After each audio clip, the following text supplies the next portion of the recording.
Alam nyo, totoo lang, bakit mas maraming Pilipino ngayon, mas pinipili na lang nilang rumakit, dumiskarte, o kaya magtayo ng sariling business?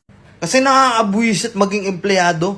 Nakakapikon. Nakakaubos ng pagkatao. Sipin mo ginastosan ka ng magulang mo mula preschool hanggang mag-college ka, tapos halos 100,000 na yung ginastos. Yung iba nga sa mga matataas na klase pa ng college pinasok Sa mga matataas na klase pa ng university.